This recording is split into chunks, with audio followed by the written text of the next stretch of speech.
A slide. Sometimes if the holes are so big that they cannot sustain their weight, the weight of the overburden, they collapse. And sometimes the potters put their lives at risk.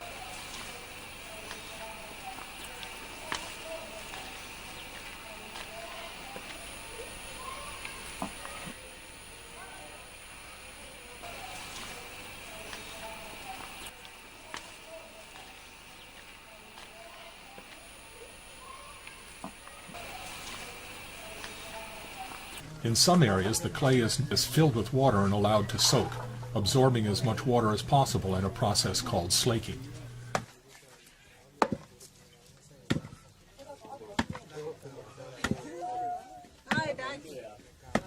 They break the clay up into small chunks and place it in a mortar, and then pound it with a pestle to turn it into powder. They then sift the clay powder with the same sort of sieve that is used for preparing food.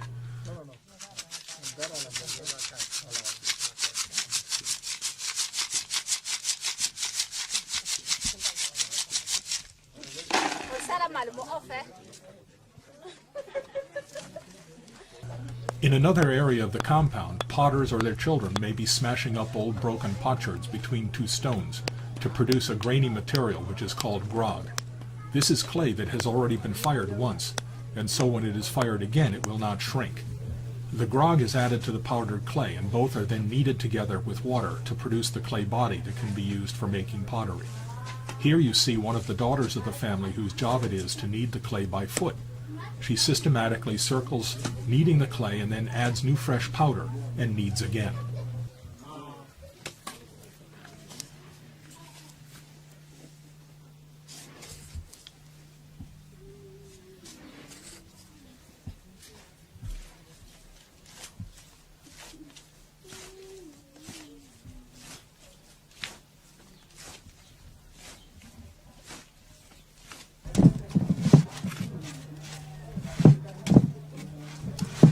Mrs. Konate is kneading grog into her fresh clay by hand.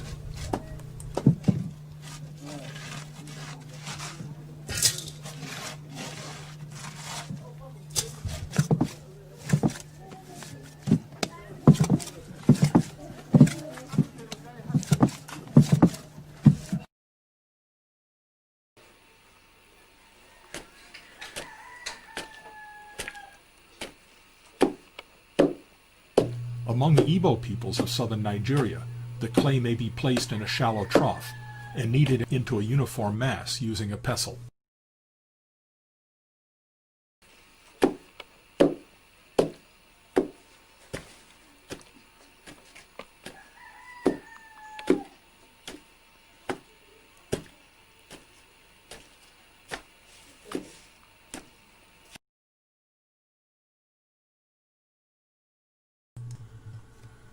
The simplest and most obvious technique is simply to turn an old jar upside down on the ground and to use it as a mold for a new jar. Mrs. Konate in the village of Uri in central Burkina Faso has been making jars for decades. I first photographed her in 1983, and I've been going back to visit her from time to time ever since. The last time I visited her in 2010, she was getting very elderly and frail. She begins by forming a flat pancake of fresh clay, and then she slaps it down over the mold jar.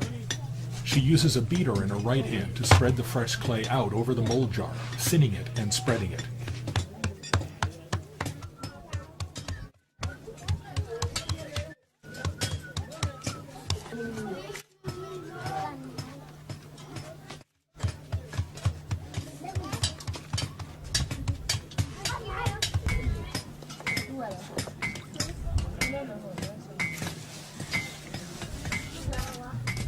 Mrs. Konate is the wife of a blacksmith, and you can hear the blacksmiths at work behind her.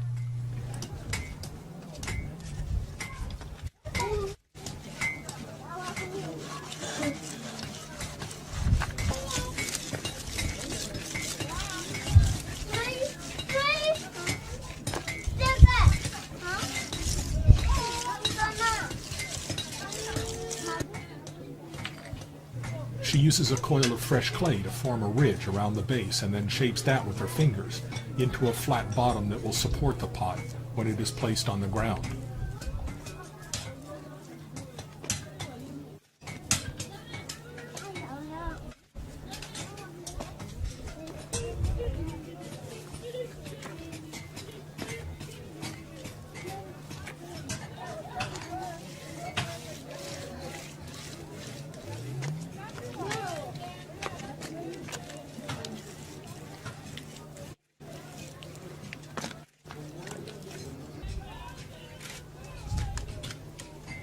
When it is the right thickness and has covered the jar to its widest dimension, she carefully trims the lower edge to make it uniform and sets it aside to dry for a short period. She must be careful not to leave it for too long or it will begin to crack as it shrinks on the mold jar. When it is stiff enough so that it won't deform, she lifts it off, sometimes with the help of another woman in the compound.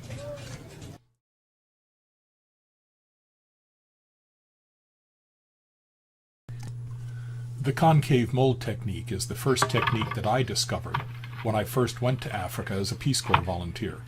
I had studied pottery in college, but I had never seen such an unusual and innovative technique.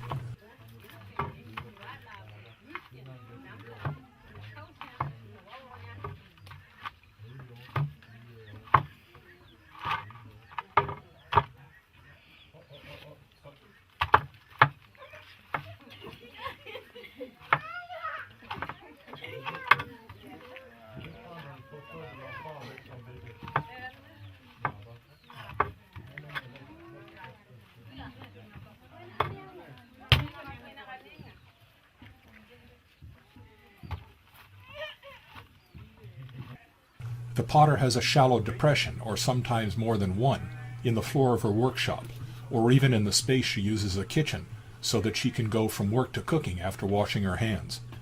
The depression is only about 1/8 of a sphere deep, yet she is able to use it to form a fully spherical jar.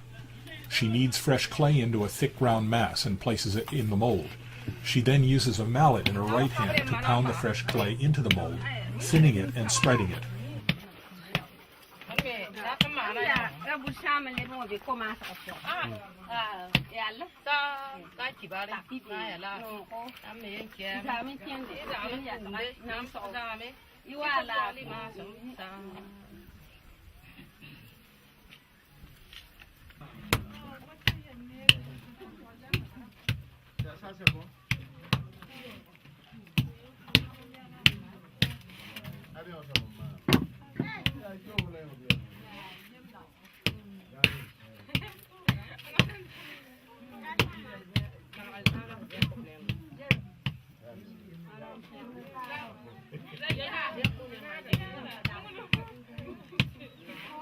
Of course, she quickly fills up the shallow mold, and so she rotates the mass of fresh clay up on edge, exposing part of the shallow mold, and continues to pound.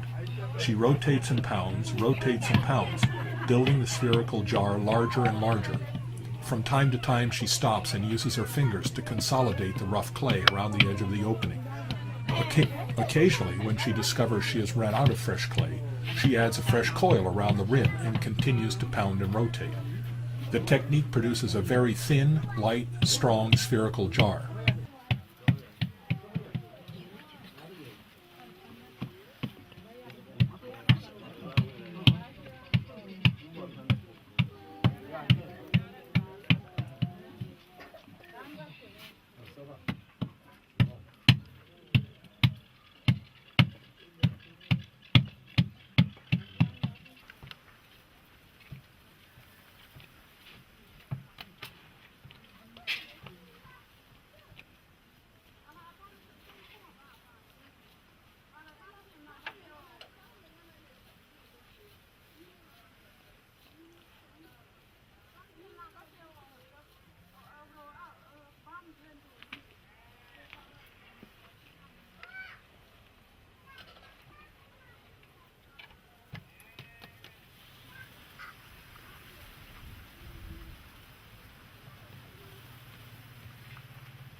She sets it upright in the mold and uses a coil of fresh clay around the opening to form the rim.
At this point, the jar is almost complete, and she is adding the coils to form the rim.